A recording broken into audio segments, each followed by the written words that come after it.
Case में लगा रहे। अध्यक्ष ने अकबर साहब आप परमिशन दे तो 2 मिनट मैं तेलुगु में बोलता हूं, क्योंकि ये तेलुगु में नहीं बोले तो सर 2 తారీఖు వాళ్ళు అప్లికేషన్ పెట్టుకుంటే 3 తారీఖు పోలీసులు తిరస్కరించారు. 4 తారీఖు హీరో కానీ హీరోయిన్ కానీ సినిమా ప్రొడ్యూసర్స్ కానీ ఎవరు థియేటర్ రావడానికి వీల్లేదు. ఈ థియేటర్లో మేము సెక్యూరిటీ ఇవ్వలేము. ఈ థియేటర్కు ఉన్నది ఒకటే దారి. ఈ దారిలో ఇంతమంది వేలాది మంది అభిమానులు వచ్చినప్పుడు మేము కంట్రోల్ చేయలేము, వద్దు అని తిరస్కరించారు. తిరస్కరించిన తర్వాత కూడా 4 తారీఖు 9:30 ప్రాంతంలో హీరో రావడం జరిగింది. రావడం కారులో వచ్చి థియేటర్లో పోయి సినిమా తెచ్చి మళ్ళీ కారులో వెళ్ళిపోతే పెద్దగా ఇంత ఇబ్బంది జరుగుతుండేనేమో లేదో నాకు తెలియదు. కానీ ఎక్స్ రోడ్ చౌరస్తా కంటే ముందు నుంచే కారులో రూఫ్ టాప్ ఓపెన్ చేసి రోడ్ షో చేసుకుంటే థియేటర్లో పోవడంతో ఆ చుట్టుముట్టుతున్న 7-8 థియేటర్లలో ఉన్న సినిమా అభిమానులు మొత్తం ఇక్కడికే రావడంతో వేలాది మంది జమ అయినారు. ఆ గేట్ ఒక్కసారి హీరో కారు లోపలికి పంపించడానికి ఆ ఉన్న గేటు తెరవడంతో వేలాది మంది ఒక్కటేసారి ఉప్పెనలాకి వచ్చారు.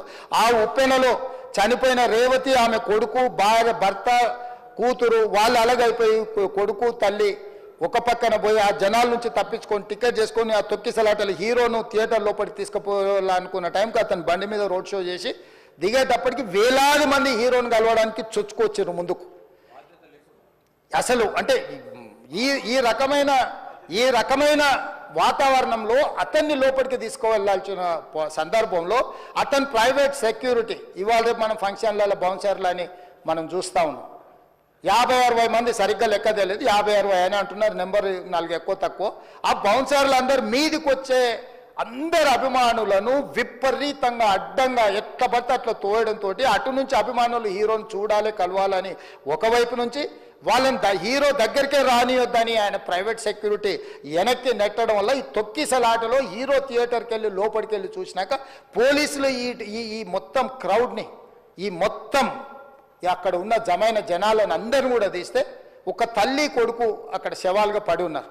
ఆ తల్లి అంత తొక్కిసలాటలు కూడా నేను ఆ వీడియో చూసిన ఆ తల్లి లోపలికి వచ్చినప్పుడు కొడుకు చేయి పట్టుకొని ఎంత జాగ్రత్తగా కొడుకుని తీసుకొని వస్తుందో తల్లి ప్రేమ ఎట్లుంటుందో అక్కడ నాకు చూసి నాకు అర్థమైంది.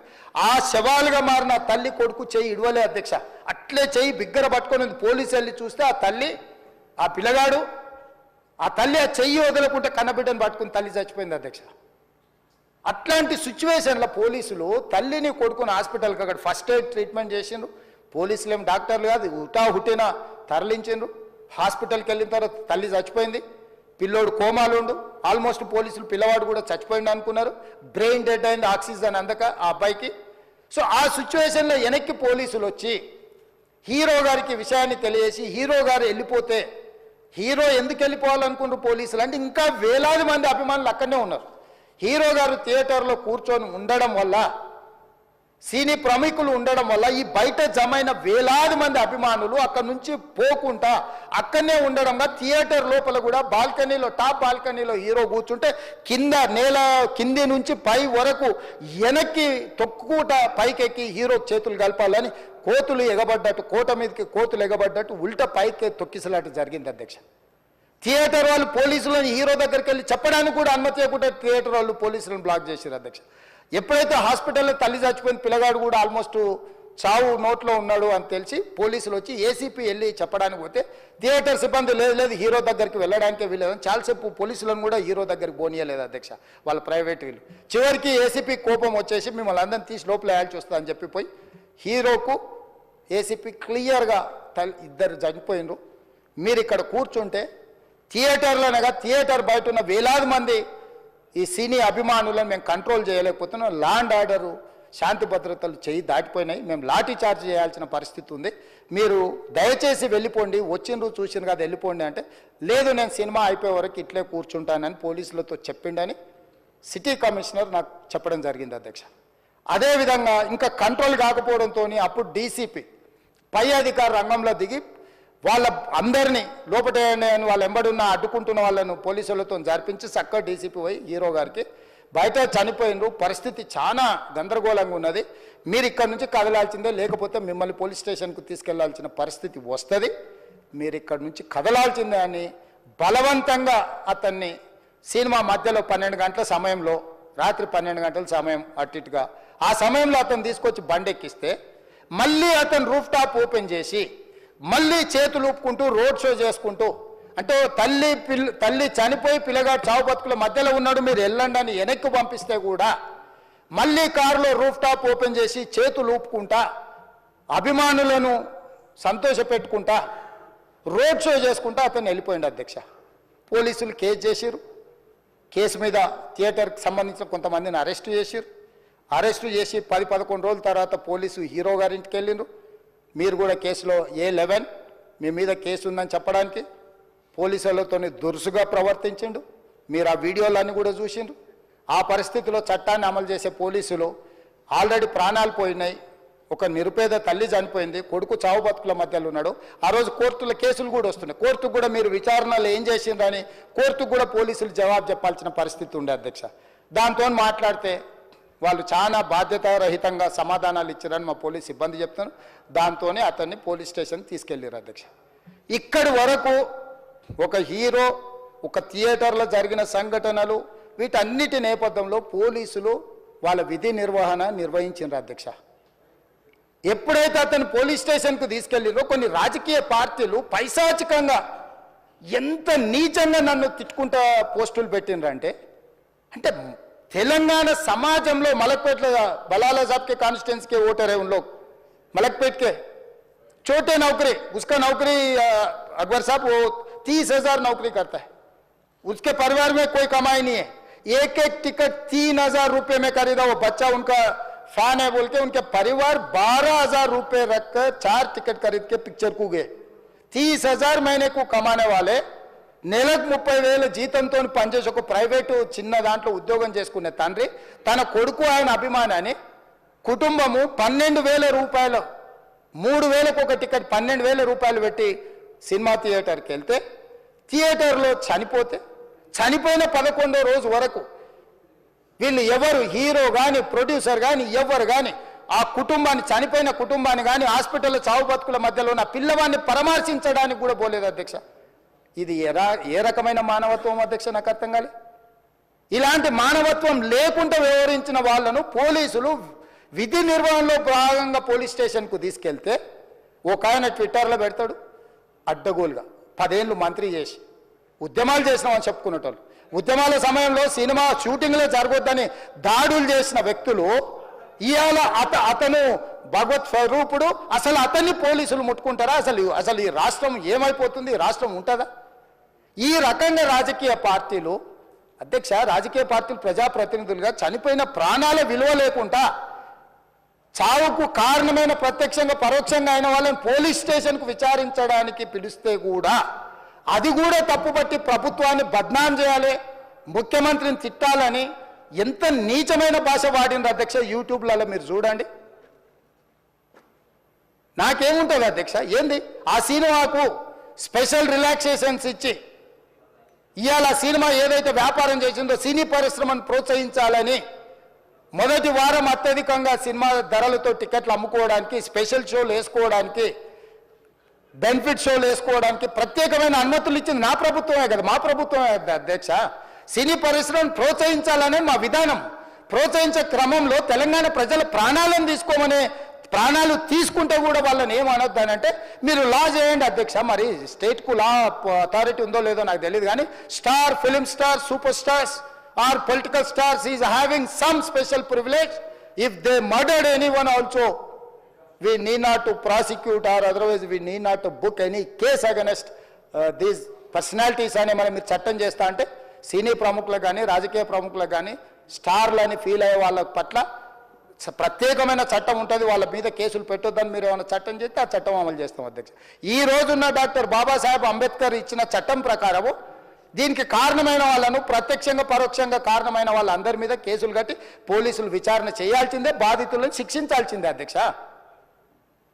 సో ఈరోజు ఆ కుటుంబాన్ని ఆదుకోవడానికి ఈరోజు కూడా ఆర్థికపరమైన విషయాల్లో కానీ దీంట్లో కానీ వాళ్ళు ఎవరు పెద్దగా ఆసక్తి, కనీసం సినిమా వాళ్ళు ఒక్కరోజు అతను పొయ్యి వస్తే సినీ ప్రముఖులందరూ అతని ఇంటికి వెళ్ళి అతనికి మొత్తం ఏదో కాళ్ళు చేతులు యాక్సిడెంట్లో పోయినట్టు కన్నీళ్లు గారుస్తారు.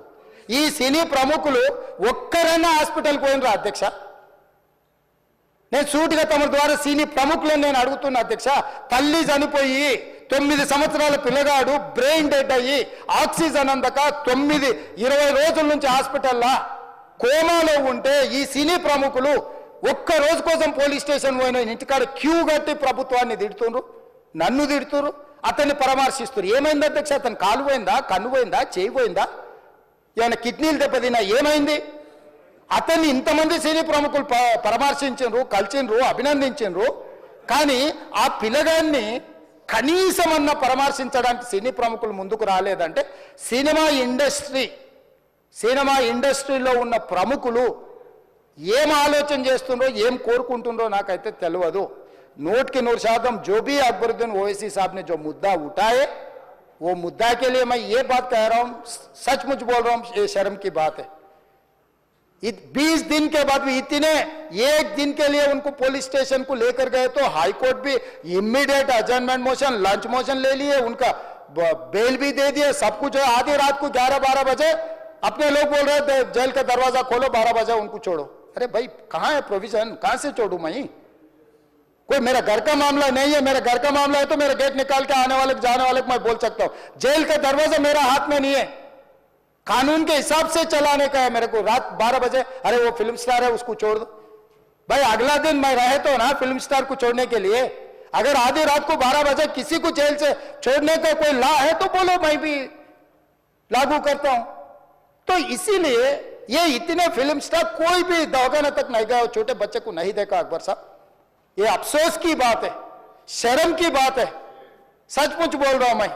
अगर मैं वहां पर जाके देखने के लिए मैं पूरा स्टाफ और मेडिकल एंड हेल्थ सेक्रेटरी, मेरे कमिश्नर, सब टीम को मैं डिप्लॉय कर दी. सीता और अपने कमीशन चेयरपर्सन सब लोगों को वहां भेज के मैं continuously I monitoring that boy health condition. So ये कैसे कहां जा रहे हैं हम लोग? भाई उन लोगों को जिम्मेदारी दी नहीं है, हम समझ भी सकते है नहीं है, वो बात अलग है. मगर कुछ पॉलिटिकल पार्टीज 10-10, 20-20 साल जो रिप्रेजेंट किए, मंत्री किए, वो लोग मुझे गाली दे रहे हैं. उसके ऊपर कैसा केस लगाते हैं? वो मेरा दोस्त है. भाई आपके लिए, आपके दोस्त के लिए कोई नया कानून बनाना है तो बनाओ, देखेंगे. अरे आपके दोस्त रहे तो 12 खून माफ है क्या? मेरा भाई के लिए भी माफ नहीं है, आपके लिए कहां से माफ करूं मैं? मेरा परिवार के लिए भी कोई नया कानून नहीं है. स्पीकर साहब, मैं ये कुर्सी में बैठा हूं, जो कानून है डॉक्टर बाबा साहब अंबेडकर जी ने जो कानून दिया, कानून के हिसाब से हम सरकार चलाएंगे. जो अकबर साहब ने जो बात दिखा, कुछ प्राइवेट डिस्कशन से, कुछ पब्लिक विजुअल से. जो पब्लिक विजुअल्स में वो वापस जाते वक्त भी हाथ हिलाया, रोड शो किए, आने से पहले किए, जाने से समय पर किए, पुलिस वाले भी उसको जल्दी जाने के लिए कोशिश प्रेशर किए, सब कुछ सच है. मगर उनको तो बेल मिल गए. अभी कानून तो हम मानना ही पड़ता. तो ये हकीकत है, सचमुच है. मगर ये अफसोस की बात है. मैं फिल्म इंडस्ट्री जो बड़ा लोग है, मैं उन लोगों से गुजारिश करता हूं, इनह्यूमन नहीं रहना. आप बिजनेस कर लो, आप पिक्चर निकालो, पैसे कमाओ, सरकार से इंसेंटिव्स ले लो, सब्सिडीज ले लो, स्पेशल प्रिविलेज शूटिंग के लिए जो होना है वो मांगो. मगर किसी का हत्या होने के बाद, किसी का जान चलाने के बचाने के बाद, किसी का जान लेने के बाद आज स्पेशल प्रिविलेज मांगे तो ये सरकार में नहीं मिलने वाले. मैं जब तक मैं कुर्सी में रहता हूं तब तक नहीं देता हूं. मेरा जिम्मेदारी तेलंगाना आम जनता का जान बचाने का मेरा जिम्मेदारी है. उन लोगों के लिए कोई भी तकलीफ दिए, उन लोगों को कांग्रेस सरकार ने, मेरे सरकार ने छोड़ने वाला नहीं है.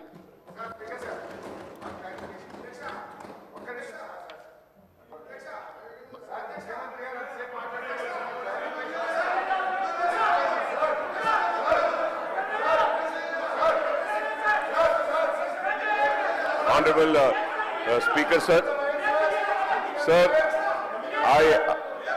I thank Honorable Leader of the House and the Chief Minister of the State, Mr. Revant Reddy Sahab, for giving the details of the incident happened and making it very clear, sir. On behalf of AIMIM party, sir, I would say that we support the action taken by the government and the police, sir. And sir, On behalf of AIMIM party, sir, we are with the family and we pray to Allah subhanahu wa ta'ala that Allah gives a recovery to that child, sir. And I also pray to Allah subhanahu wa ta'ala that कि Allah उनके बच्चों को और उनके husband को वो उनकी wife और माँ के मरने का उनको अल्लाह सब्र दे. मैं ये कहूँगा sir. And sir, coming on the discussion on Right to Bharosa, I think most of the questions which I was wanting to ask has been already said and already been made clear. So I do not want to make any other further statements, sir, but I'll just conclude by saying just 3 or 4 lines. And the most important thing which I wanted to just bring, sir, the Honorable Minister Saab was, at the beginning was asking if any suggestions or any advice are there can be put across. I would say, sir, my only suggestion and advice is that